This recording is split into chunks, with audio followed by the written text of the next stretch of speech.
Welcome to VET S.O.S podcast. Remember, don't drown in the sea of transition. Grab the VET S.O.S lifeline. VET S.O.S is brought to you by the Who You Know Network and proud members of the Parade Deck community.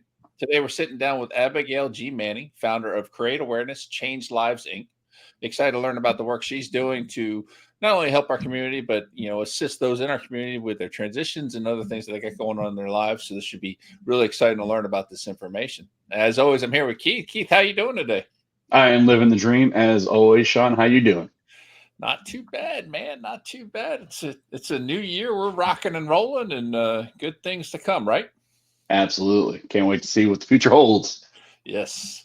All right. So let's jump right into this. We got Abigail G. Manning, a special operator mindset coach, empowerment speaker, and workshop instructor whose work has transformed the lives of thousands, drawing from her personal journey of overcoming childhood abuse, domestic violence, entrepreneurial challenges, dyslexia, and her favorite success story being a single parent, a 5-year-old daughter, and a 2-year-old son to becoming adults and Marines at HMX 1 and MAR4 Cyber. With a double major in cognitive communication and behavioral studies from Indiana University and extensive ongoing research, Abigail brings a unique blend of academic expertise and real-world resilience. She developed the Authentic Health Program and the Purple Threads curriculum to empower individuals to thrive personally and professionally. Her client roster includes over 150 active duty special operators, cadets at the Air Force Academy, mid-level leaders at the USDA, and corporate executives and their teams.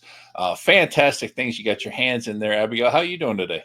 I'm doing really well. Thank you so much for asking. It's a new year and some things I want to bring forward and some things I want to leave behind, but that's what life and change and transition is all about. And I'm just so excited to be here today and to get to see you again, Shawn, and meet you, Keith. It's always amazing what the significance of the new year brings, right? And everybody's looking at all these possible things and what we can make happen. So I'm hoping that everybody watching has a wonderful and prosperous 2025 as we move forward. So, what led you to want to work with veterans or service members or what have you? I mean, what led you to that community at all? Yeah, good question.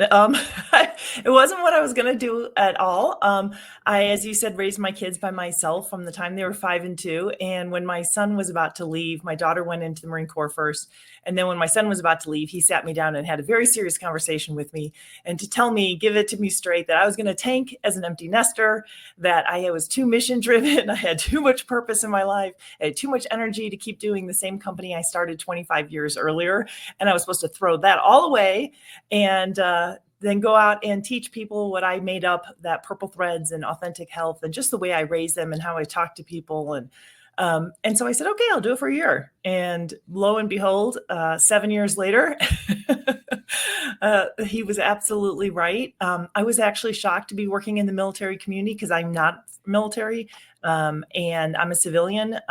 And yet people say when I ask, why did my kids go into the military? They're like, did you watch how you raised them? I mean, I was the queen of push-up penalties. I was the queen of don't give me that look, and things like that. And just honor and duty and responsibility and personal integrity. And because they weren't really raised with the dad, they wanted that kind of connection.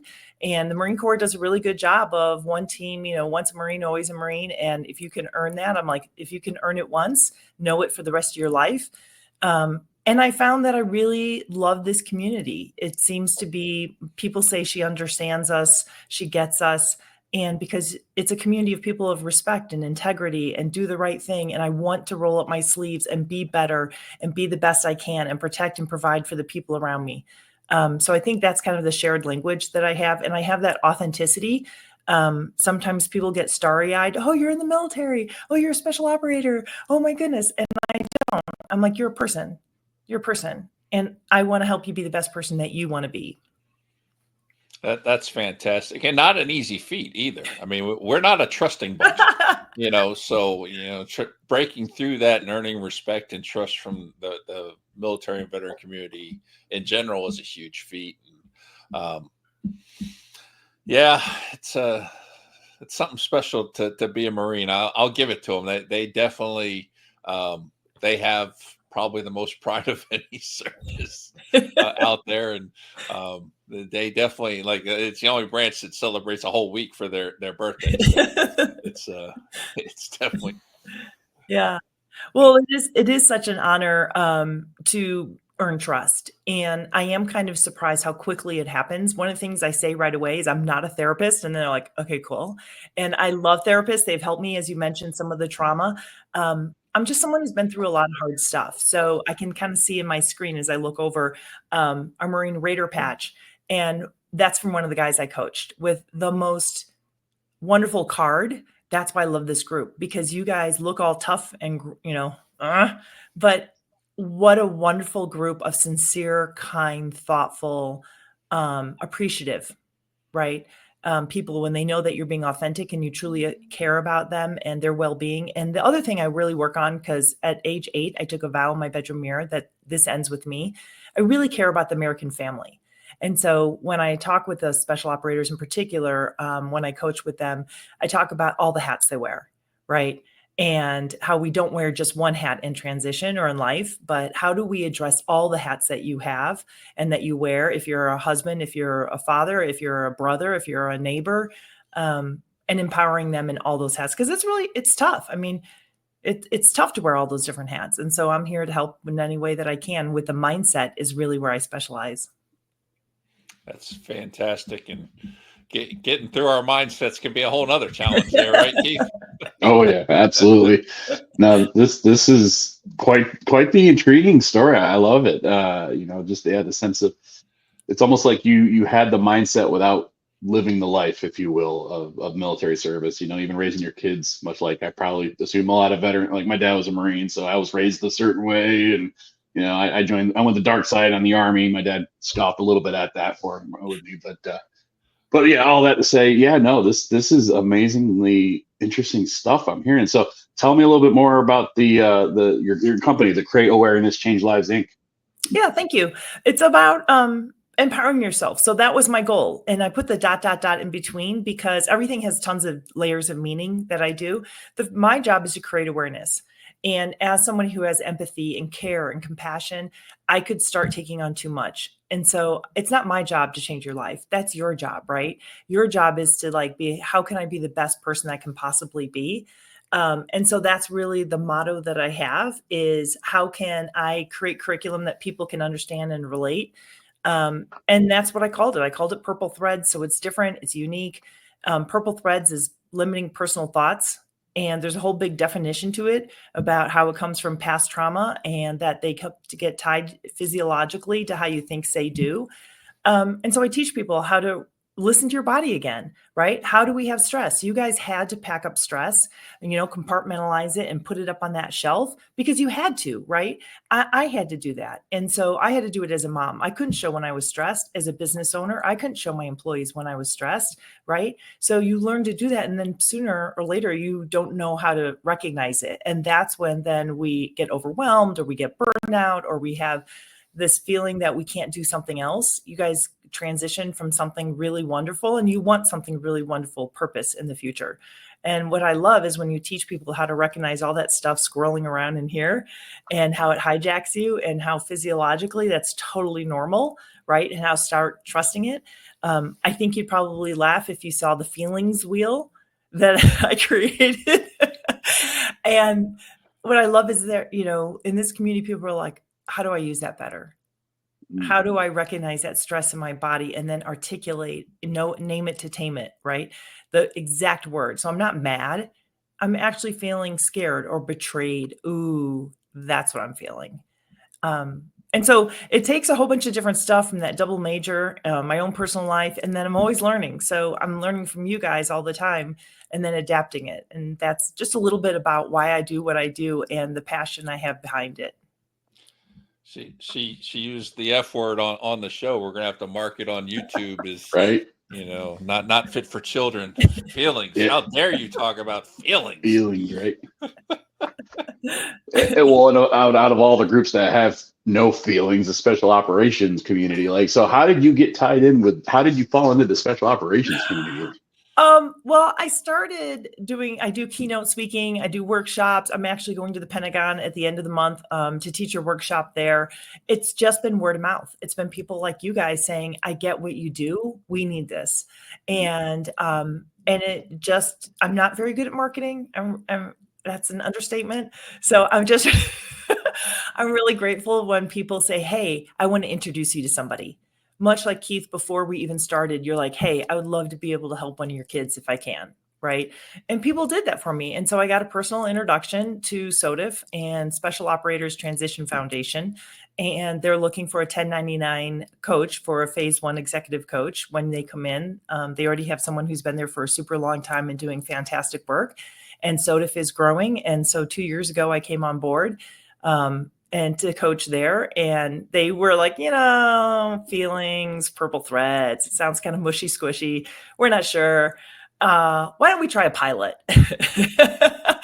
And thankfully, the 3 guys who did the pilot, they jumped on board, and it's been really successful ever since. That guys will and women will jump on board and okay, show me more. And it's really the feelings wheel where their head turns around because they're looking at all of the different words and they're like, can I get a copy of that? And then 9 times out of 10, their wife will come on the next meeting and be like, thank you. Thank you. Use the F word again, man. She just keeps dropping that. I apologize to the audience for all this language. Right, triggering some people for sure. Even the dog in the background. I don't know if you heard that, but they were losing it. Man. The dog's testifying, man. 2 weeks in a row. About feelings. Okay, so you've mentioned purple threads a couple times now. Okay, so what is purple threads? So purple, I call it purple threads because as you can tell, I like to have humor, right? And I like to be lighthearted, even though they're going through really some tough stuff. So purple is a couple different reasons. One is because it's the color of courage, and it takes courage to look within. And threads, because my mom was a knitter, and out of the 5 forms of abuse, there's emotional, verbal, physical, sexual, and financial. I've experienced all of those, but I couldn't understand why my mom's verbal, she was really, really gifted in that area, why that was so hard. And so when I started looking at neurologically, how is the brain developing under the age of 8, and how that safety and sense of security starts going, and how that's your normal, right? And then these purple threads get woven into you over life. Like if you lived in an area where your house burned down, or you grew up in poverty, or you grew up with abandonment or divorce, or feeling of not being heard or seen or important or wanted or needed, Maslow's hierarchy, how do those things get woven in your head? So for example, I was severely dyslexic. And so I was told I was stupid and dumb. Not brilliant. You've got this brain that just thinks different and is creative and is energetic, and it can see up when other people see down. Like, it's a beautiful thing. But reading and spelling and math and foreign languages are going to be hard. That's okay. You can do hard things. I was taught the opposite. And that's a really hard purple thread that gets woven in you, that you're stupid and you're dumb. You don't go after a bigger job. You don't try to get that MBA. You don't think you can start a company. You think, all I know is the military. How could I possibly translate what I've done into something else? And of course we can't. Those are limiting beliefs. And so when we say it, then I can call you out like, Shawn, if you tell me like a purple thread, if we're talking to each other like family and friends and trusted buddies or whatever, accountability partners, I can say, hey, Shawn, that's a purple thread. And you can look at me and, Abigail, you're brilliant. That's a purple thread. Don't play small. That's powerful. And using the symbology behind it is really, really powerful. And then, you think, when I first read the purple thread thing, the first thing that popped into my mind was when you had a loose thread on a shirt and you started pulling it and instead of just cutting it. That was actually in person when I do workshops and things like that. I actually have purple threads and purple cards. I gave to USAFA, the Air Force Academy. I've been a National Symposium speaker there, as well as a guest instructor a bunch of different times. And I have cadets write their limiting beliefs on a purple card, and they pass them down. And then I start opening them up in front of them. And you can hear a pin drop. Like one time I did this with 300 cadets. You could hear a pin drop because they're all like, that's me. How many times are we hearing this? And when I show the data that most of the time, cadets in particular, their number one purple thread is, I'm not smart enough to be here. And I'm like, you're here. You're doing it. You have to be smart. And so it's that getting caught. It's that imposter syndrome. It's that I don't really belong here. And like everyone feels that way. Congratulations on being human. You're normal. Now let's rewire that and let's work closer. So if I feel embarrassed and I can't get through the math class and I don't want you to know I'm stupid and dumb, I'm not going to ask for help, right? It's a self-fulfilling prophecy. So instead, I can look at you guys and I can say, hey, Shawn, hey, Keith, I'm dyslexic. I don't really get this math class and I have to pass it in order to stay here. Could you help me out? And that takes a lot of courage. Absolutely, it does. You're asking me for math help. You might be in bigger trouble than you think. So your organization, in what you're doing, is it more of like a one-on-one service that you provide to service members, or is it like a group thing? Or I mean, obviously it's a group. You do the group thing as you're doing it at the academy and stuff. But like for our listeners and stuff, if they're interested, like what can they expect from the services that you provide? Oh, thank you. I only do one-on-one coaching, and emotionally it's hard because I'm very blessed that people trust me. And so they share things that they've never shared with anybody else. And I'm not a therapist and I don't want to be a therapist. It would be too much, but it gets the door open so they can go talk to somebody else. Right. And so I'm going to be really limited on the virtual one-on-one coaching that I do, but I do have an online program. In fact, I would love to give you guys 10 free passes for your audience that they can take the online. It's 90 minutes total. It's an hour and a half of curriculum. You get all my worksheets about purple threads, adverse spiral, and things they do skills. So there's an online program. I do workshops in person for people, for groups and organizations. I do a lot of virtual. The Navy, thankfully, has hired me for many years, and they told me they're going to take me to Italy and Guam. Unfortunately, it was always virtual. Not what I had planned. I had planned to go to Italy and taking an extra week and traveling around. But so far, time change. I was sitting in my office late at night doing a workshop. But I still love what I do. But I love doing things in person. Like I mentioned, the Pentagon. I'm going to be there in person. I've never been to the Pentagon, so that's a bucket list item for me. They promised me a VIP tour. So we'll see how that one goes. Well, if you ever need somebody to, carry your computer for you and set it up there, I'm more than willing to volunteer for that, to go to Italy. Yeah. Yep. Same here. One of my favorites was when the Department of Defense was hiring me to go to Georgia and speak at a women's conference, empowering women, right? It's all about empowerment, really. It's kind of the core curriculum, personal growth and professional development. And so when they said, but many women have to have a slip in Georgia to sign off that they can attend from their husband. I'm like, where in Georgia is this? Like Atlanta? What are we talking about? And he burst out laughing. He's like, oh I'm sorry, ma'am. I meant Georgia, the country. Oh, wow. And so I'm manifesting traveling. So Shawn, that's awesome. You're welcome on board. That's awesome. That's Maybe awesome. we can turn it into a road show for the podcast. Right. Do it from the road. Absolutely. Yeah. So I'm intrigued. I love this other phrase I heard kind of in your bio and stuff, authentic health. Mm-hmm. That one is, so I've been holding on to it, but I want to, what is that? I love the term, but I'm not even sure what it is, but I just love the sound of it. Authentic health. Please expand on that one. Oh, thank you. Well, that's what the online course is called, is Authentic Health. And the reason why is health is not just like physical, right? So health is not just mental. Health is just not financial. Health is not just whatever your spiritual is, like how you take care of yourself. It's got to be all of those things. I mentioned the 5 forms of abuse. Well, you have to have the 5 different types of health, right?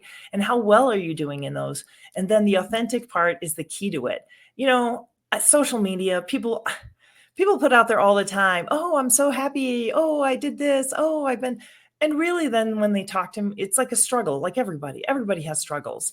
And so when we can be authentic and we can share our story, that's one of the reasons why, especially special operators, when I'm working with them, they trust me, because I tell a little bit of my story and I tell them why this is important to me. And that gives permission for them to be authentic. I talk about being trust. Like it's really hard when you've been through a lot of challenges and traumas to trust people.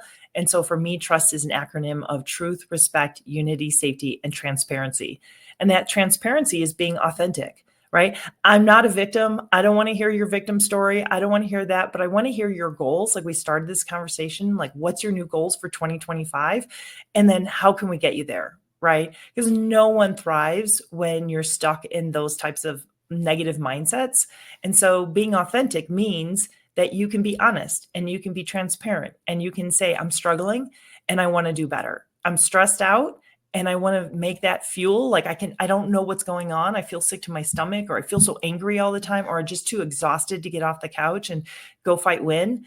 It gives it tools and steps to be authentic, and like, it's okay. It's normal. Like, that's normal to be those things. And now what are you going to do about it?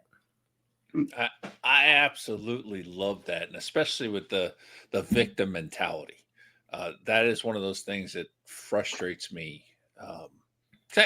Bad things happen, right? I mean, all of us go through things. We fail at things, whatever the case may be.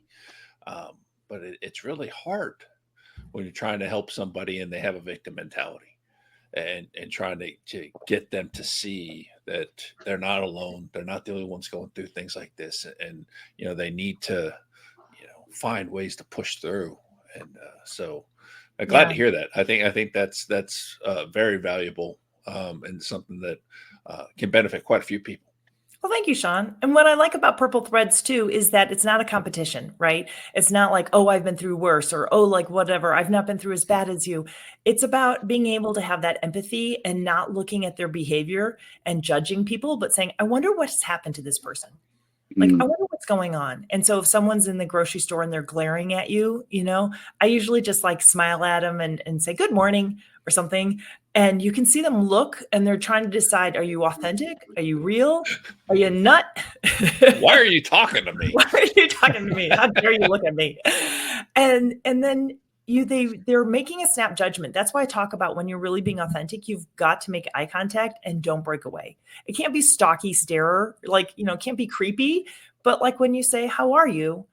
Like, hey, how you doing? And you're looking at your wallet and getting out your credit card or whatever. It's not authentic. It's not, people can see right through that. But when you really look at them and you ask them and you wait for the answer, and all of this takes maybe 3 seconds.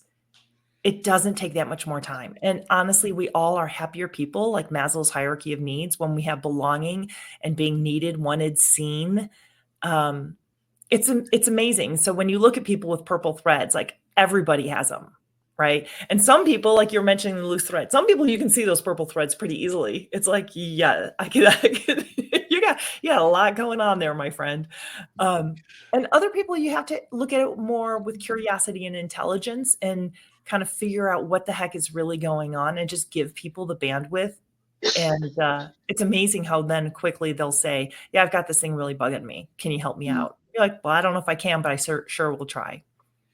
I don't know about the whole competition though. I mean, that's what we do. We compete, and my 4X purple knitted sweater versus Keith's medium purple sweater.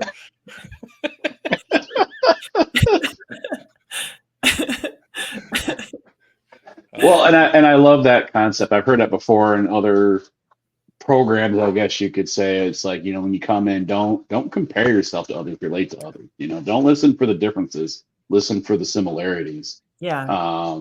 Because we're all going through something, right? I have a shirt, it says "Be kind" on the front. I love the back, as the back says everybody's battling something that you know nothing about, right? And I don't care who you are, how famous or not famous or whatever, how confident you seem. We all, like you said, we have those purple threads. And, yes. Yeah. So I love that shirt. And that's when I tell, we're talking about transition, right? So I tell people, when you're interviewing for a job, if you come in with what you've been trained, how to look like kind of through people at the distance, answer just the question, be brief, be brilliant, be gone, that doesn't win you the job. Because the civilians on the other side know how to talk about themselves. They know how to like engage. And so if you think about purple threads when you're interviewing, it's great to think about, like, I wonder what this interviewer, they don't have all the power and control. We're two equals. We're both people, right? Mm-hmm. And so if I'm interviewing, I don't have to sit here and just answer your questions. I want to engage. I want to see like what's behind, what's behind that extra large sweater or whatever size you said. What's going on? What's in the backdrop? What can you see back here? What have I shared that you can connect on a human to human authentic level to say, this kind of company engages me. This is the type of challenge I'm looking for. This is what I want. Can you tell me more? then what we just realized is we're two people meeting to decide, is this company the right fit for you? And are you the right fit for this company? And we can see it much better if people are just being authentic and truly themselves versus I have to be perfect. I have to have, that uniform, nothing standing up, right? Like there are Marines in the dress blues, like it's got to be squared away. Maybe it's better just to be human. I think I was in 5th grade when I wore XL. But I love the work you're doing and the fact that you're using, your own life experiences and things like that to really help, help others and help people push through things. Because you're absolutely right, and because we hide in this community, we hide our feelings, our struggles. We do it very well.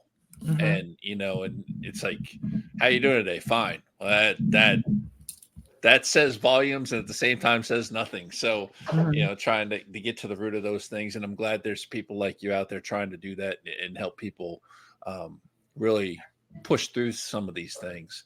Thank you. Well, I think real fast, I was going to say that competitive mindset, I get it. And that as I've been a competitive athlete my whole life. And so I think that's where, even when my son's home right now on leave and we're playing pickleball and we're being competitive on it, like everything is competitive to get to the stoplight before the other person, like when you're walking kind of thing. And I think that can be used for your fuel, right? Use that, like raise your own bar. I've done this. Now I want to do something. So that's where it can be competitive within yourself, but not combative of comparing it with other people. Because you don't know, like that shirt you're talking about, the battle within, you don't know what they're facing. You don't know what their goals are. My goal, my first company wasn't to make a ton of money. It was to be there present for my kids, get them off the bus, right? To get to the other school events. So think about what is your real purpose. And then that's what you're going to be competitive about. Like what brings you joy and purpose and meaning and what's best for your family and also for you. It's time. That's another thing I see that's hard for you guys is like, what do I want? Right? You're so used to taking care of other people, taking that time to think competitively, like, what do I need to be happy? It took us to almost the end of the episode to get to the truth, Keith, but I think we just found out that she helps people deal with things, but she's a trash talker on the court. I think that's what I just took from that. I'm sure that, if we got her son on here, he'd probably confirm that she's quite competitive on the court. That's awesome. So yeah, unfortunately we are at time, Abigail, but I have 2 questions for you before we go. And I'm really interested in the first one only because I like to ask this question to a lot of our guests, but most of our guests are veterans themselves. So I'm really interested to hear what you answer from your perspective of your unique mind, who's never been a veteran, never gone through this transition, but you have such a unique way of looking at things and seeing things. So what is the biggest piece of advice that you could give to our listeners right now who are in that transition period? When fear raises its ugly head, go, haha, there you are. I knew you were coming. Totally normal. And you got nothing on me. Right? Love it. And then move forward. Everybody has fear and don't let it. You guys are champions of facing fear over and over and over again. This too you can do. Wow. That was a way better answer than I even expected. So that's awesome. Yeah, no, that's awesome. That's great. All right. So last question, Abigail, how can people get in touch with you? Oh, thank you. Thank you. So AbigailGManning.com. You can find my website. You can on there also that offering. I'll give it to you guys the code 10. I'll give you 10 free passes for the online. That's the best way to probably find me is AbigailGManning.com. You need the G or you get Peyton Manning's sister-in-law. And I'm also on LinkedIn. I love LinkedIn and connecting with people there. Awesome. Well, thank you so much for being on the show. And thank you for all the things that you're doing for our veteran community, and God bless your children and thank you for their service and what they're doing to continue our nation's security and safety and keeping us all sleeping tight in our warm beds at night. So all that to say, on behalf of everyone out there in the VET S.O.S family, we'd like to thank all of you for joining us today. The VET S.O.S is growing and spreading its wings, so you can follow us on all of the social media platforms. Make sure you check out all 3 of our shows and to follow and subscribe to us wherever you get your podcast from. We're on YouTube, Reach Across America Radio, the Parade Deck, you name it. We're out there on all those favorite podcast platforms. And remember, do not drown in the sea of transition. Grab the VET S.O.S Lifeline.